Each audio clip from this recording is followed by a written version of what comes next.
duraan dursee galata waaqayyoo akkam nagaa jirtu yaa saba waaqayyoo wangeela keessaa fidee walaloo isiniif barreesse fooniif dhiiganis miti hafuura qulqulluun qindeesse kan na gubu garaa koo nyaatee kan boosse ijji koo laalte naan jettuu laata maalumaa kottaa wal gorfannaa ka'eessinitti hima kottaa wal gorfannaa ka'eessinitti fira koo yaa firoota koo osoo baannu wangeelaa yaadiif qalbiin keenya maaleessuma ilaala gowwoomsaa seexanaatti amma yoomii gowwoomna waan godhamu dhiifnee waan biraatti fiigna waan godhamu dhiifnee waan biraatti fiigna kan dhabame barbaadamee kan hin jirres eegame maaf iddoo fudhate xuraa'ummaan mana waaqayyoo keessaa maaliif dhibaa qulqullummaan mana waaqayyoo keessaa maaliif dhibaa qulqullummaan xuraa'ummaa jibbee waaqayyoof kan jiraatu har'a meeqa jira namni gooftaa sodaatu waaqayyo qulqulluudhaanus qulqulloota taana kottaa itti yaannu lakkii yaa jarana kottaa itti yaannu lakkii yaa jarana dhiqachuuf uffachuu miti bareedinni faaya nama hundaa ta'a qulqullummaan mana waaqayyoo keessatti kaaneessa mul'ifna lakkii iddoon dhoowwannu qulqullummaan ulfina lakkii iddoon dhoowwannu qulqullummaan ulfina waaqayyoof kan hinaafuu kan akka Eeliyaasii maaloo nuuf haa ta'u dhaloonni ammaa kunis cooma mootii didee raafuu kan filatu kan akka Daani'eel namni murteeffatu kan akka Daani'eel namni murteeffatu of hin xureessu jedhee dhiisee kan baqate halalummaa arginaa dhalaalatti lagate kan akka Yoosefii aarsaa kan kaffalu xuraa'ummaan hojjedhu kunanaaf hin malu xuraa'ummaan hojjedhu kunanaaf hin malu abjuusaa kaleessaa yaadatti qabatee borbiyyan na eegaa jedhee murteeffate mul'ata isaaf jedhee gatii guddaa baase gooftaan isoon gate Yoosef lafaa kaase gooftaan isoon gate Yoosef lafaa kaase hunduu wangeela baannaa illallamna faarfannaa qulqullummaa gabbaafnee halalummaa simanna utuu gooftaan dhufee maaluma dubbannaa erga jireenya taane akkamaan dhamaana erga jireenya taane akkamaan dhamaana lakkii maaf hojjennaa hojii bu'aa hin qabne du'amaa filannee jireenyaaf waamamne kottaa hin jiraannaa qulqullummaa eeganne nuti ijoollee ifaatii kanamaaf daganne nuti ijoollee ifaatii kanamaaf daganne haleluyaa jechaa iyyinee waacillee waltajjiirra fiigaa yoo wal dibne cile garaattamaa baachaa afaaniin walamachaa akkanatti ta'aaree mo'achuun baricha akkanatti ta'aaree mo'achuun baricha keessi keenya duwwaadhaa hin qabnu barbaacha gubbaa keenya bareeda akka dhagaa awwaalcha kiristaanummaan jireenya jiraatanii beekamu maaf of gowwoomsinaa qoosaan jireenyi hin argamu maaf of gowwoomsinaa qoosaan jireenyi hin argamu Phaawulos irraan barannu dhaloonni ammaa kun gatii nama gaafata wangeelaaf jiraachuun maalummaa fi gananii kiristoosiif jiraatu akka feetee miti namni maanaa baatu akka feetee miti namni maanaa baatu lammii biyya waaqaa akka taane daganne biyya lafaa duukaa maafiif nariifanne salphinaaf hin waamamne mutulfinaaf malee uffata keenya adii ittiin dimnu cilee uffata keenya adii ittiin dimnu cilee biyya lafaa wajjin maaliif waliin maknee maaloon dagannu akka kaadhimamne gatii salphaa miti dhiigaan bitamne ulfina keenya hin gannu kan ammaa daganne ulfina keenya hin gannu kan ammaa daganne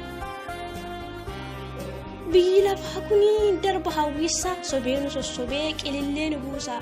lakkinuuf hin malu jireenyi xuraa'ummaa waaqayyoof adda baanee filanna qulqullummaa waaqayyoof adda baanee filanna qulqullummaa hojii afuuraa bahee haa mul'atu yoo hojii foonii takka iddoon argatu haa beekamu nurraa jaalalliif gammachuu hojii afuuraa nagaa fufsa qabaachuu hojii afuuraa nagaa fufsa qabaachuu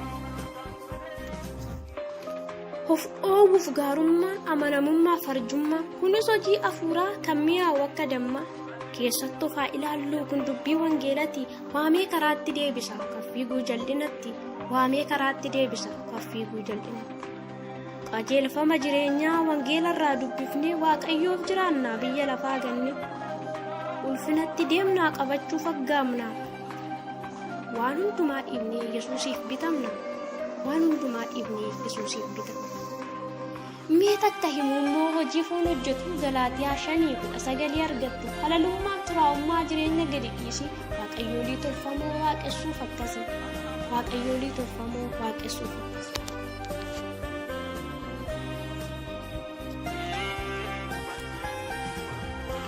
qoricha namatti gochuu gocholoof diinummaa hinaafuuf eegamsaa dabalatee ofittummaa barsiisan gargar cabuu yaadan gargar ba'uu wennu falbaadhummaa akkasumas machaa'uu wennu falbaadhummaa akkasumas machaa'uu kamtu foolii qabaa meekamaa filannu jireenya bara baraa kan ittiin argannu milkeessaa fooniif lubbuu jireenya qulqullummaa waaqayyo siif haa kennu kadhadhume ogummaa waaqayyo siif haa kennu kadhadhume ogummaa ijaarii mana kee galgalaa yoo safee jiraata bubbee jabaa jala wangeela sooradhu soorata lubbuu kee utubee kan dhaabu bareechee jiruu kee utubee kan dhaabu bareechee jiruu kee yesus garraamidha isarraa baradhu ba'aa sitti ulfaates gara isaa geeffadhu yaadi kee hamaadha bowwaa salphinaa buuta hafuuraan geggeeffami yoo sugeessa taata hafuuraan geggeeffami yoo sugeessa taata hawwa foonii didii kasigeessu badiitti yaadadhu uumaa kee bara dargaggummaatti waaqayyoof amanamii qulqullummaa eegadhu yesus duukaa bu'ii fannoo kee baattadhu yesus duukaa bu'ii fannoo kee baattadhu ulfina siif eegamee bira akka nan qanne ilaallachaa ejjedhu tasattan gufanne sobee calaqqisaan hundi warqee miti biyyi lafaa kuni kiyyoo si galchiti biyyi lafaa kuni kiyyoo si galchiti egaa xumuruufanii dhaamsa koofsinitti himaa mee waa murteeffannu warri gamanaaf gamaa mee waa murteeffannu warri gamanaaf gamaa atis na dhaga'ii egaa obboleessaa maaloo naaf dhaga'ii atis obboleetti akkanaan jiraanna hin hafnuun booddetti akkanaan jiraanna hin hafnuun booddetti qulqullummaa eegachuu xuraa'ummaa baqachuu kiristoosiif fakkaachuu waan gaarii hojjechuu nutis murteessinu akkanaan jiraachuu nutis murteessinu akkanaan jiraachuu dhugaan wal jaalachuu tokkummaa cimsachuu dogongorruu salgorfachuu bannus walii yaafachuu kottaa ishaa kallaa kana maddi gammachuu kottaa ishaa kallaa kana maddi gammachuu murteeffannaan hafuu kan nutti ta'uu gufuu sobaan walamatanii garaattamaa yaadanii qomoo wal qoodanii sanyii wal foo'anii kun nuttaa hafuu jireenyi bu'aan qabne kun ga'ee keenyaa miti lukaayyuudhaaf waamamne kun ga'ee keenyaa miti lukaayyuudhaaf waamamne dhaamsi goosisa kana qulqullummaa eeganna egaa yaa jarana kan nuti eegaa jirrus yesus deebi'ee dhufa waliin magneen jiraannu jireenya samuufaa ergaa walaloo kootii kanumaan xumuraa baay'ee sin jaaladha nagaan naa tura qulqullummaa eegannaan kaayyoo ergaa kootii kan isiniif qopheesse anaddis gammadaati waan na dhaggeeffattanii baay'ee galatooma dogongorroo jiraates asumaan natti himaa dogongorroo jiraates asumaan natti himaa